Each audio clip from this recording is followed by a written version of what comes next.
हम यहाँ सत्याग्रह पे बैठे हैं क्योंकि सत्याग्रह, सत्य की लड़ाई अहिंसा द्वारा लड़ी गई, अहिंसा के जो मार्ग पर चलकर लड़ी गई, उस लड़ाई ने इस देश को आज़ाद किया। इस देश को आज़ाद करके आपको सौंपा ताकि आपका भविष्य बन पाए। तो मैं आपसे आग्रह करती हूँ कि परिस्थितियों को समझिए, आपके आसपास क्या हो रहा है, सरकार कैसे चल रही है, देश में क्या हो रहा है, उसको गहराई से समझिए। जो किसान के आंदोलन थे, क्यों किए गए, किसान क्यों जागे, क्यों सड़क पर आए? क्योंकि वो समझे कि खून पसीना वो बहाएं, मेहनत वो करें, लेकिन उस मेहनत की कमाई किसी और को दी जा रही थी। ये सरकार उनके लिए नहीं चल रही थी। इसी तरह से मैं आपसे आग्रह करती हूं कि समझिए, ये सरकार आपके लिए नहीं चल रही है। ये सरकार इस देश के गरीबों के लिए, इस देश के नवयुवकों के लिए, इस देश की महिलाओं के लिए, इस देश के एक एक देशवासी के लिए जो आज गरीब है, जो परेशान है, उसके लिए नहीं चल रही है ये सरकार सिर्फ बड़े बड़े उद्योगपतियों के लिए चल रही है। और ये जितनी भी स्कीमें हैं जो बार बार आप पे थोपी जाती हैं, ये सोच समझ के किया जा रहा है। ये बात सही नहीं है साथियों कि बगैर सोचे समझे किया जा रहा है।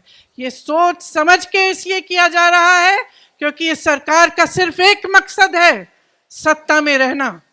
सिर्फ एक मकसद है और उस मकसद को निभाने के लिए कुछ भी कर डालेंगे। उस मकसद को निभाने के लिए वो बड़ी बड़ी जो बड़े बड़े सरकारी उद्योग थे, वो इन्होंने अपने उद्योगपति मित्रों को क्यों बेचे? आप बताइए क्यों बेचे? उसी मकसद को पूरा करने के लिए। आपको रोजगार मिलता था वहां से, आपको उन उद्योगों से, छोटे उद्योगों से, छोटे व्यापार से भी रोजगार मिलता था जो तकरीबन आज बंद कर चुके हैं ये, क्योंकि इनकी नीतियों ने, नोटबंदी ने, तमाम नीतियों ने, जीएसटी ने उनको भी बंद कर दिया।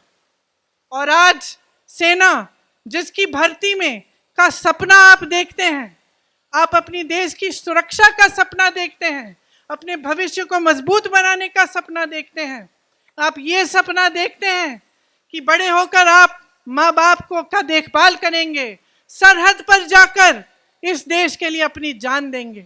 आपसे बड़ा देशभक्त कोई नहीं है, मैं याद दिलाना चाहती हूँ आपको।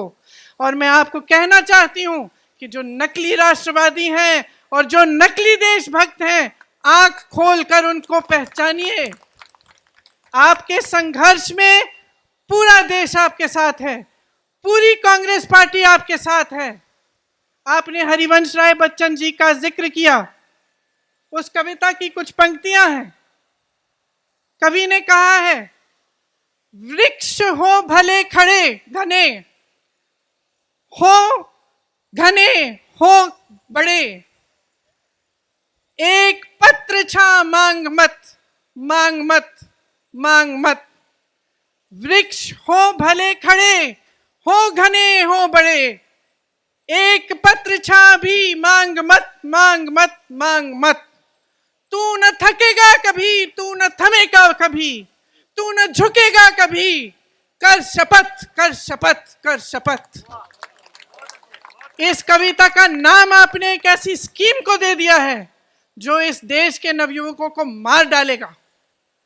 ऐसी स्कीम को जो इस देश की सेना जो हमारी देश की सुरक्षा करती है, जिनके सारे तमाम जो यहाँ पे भी आप खड़े हैं, आप सरहद पर जाकर सुरक्षा करते हैं, ऐसी स्कीम है जो इस सेना को खत्म कर देगा।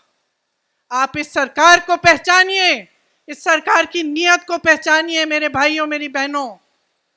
लोकतांत्रिक तरह से शांतिपूर्वक अहिंसा सत्य के मार्ग पर चल के इस सरकार को खत्म कीजिए, इस सरकार को गिराइए। ये आपका मकसद होना चाहिए कि आपके देश में एक ऐसी सरकार बने जो सच्ची देशभक्ति दिखाए, जो देश की संपत्ति को सुरक्षित रखे, जो देश को आगे बढ़ाए, देश के गरीबों, नौजवानों को आगे बढ़ाए। इसीलिए इस मंच पर खड़े हुए मैं आपसे आग्रह करती हूं कि जो भी आप प्रदर्शन करें आप शांतिपूर्वक करें, लेकिन आप रुके नहीं, आप थके नहीं। ये आपके अधिकार है, आपका देश है, इसको सुरक्षित रखने का कर्तव्य आपका है, इसके लोकतंत्र को सुरक्षित रखने का कर्तव्य आपका है। इस कर्तव्य को निभाने में कांग्रेस पार्टी का एक एक नेता, कांग्रेस पार्टी का एक एक कार्यकर्ता आपका साथ देगा। जय हिंद।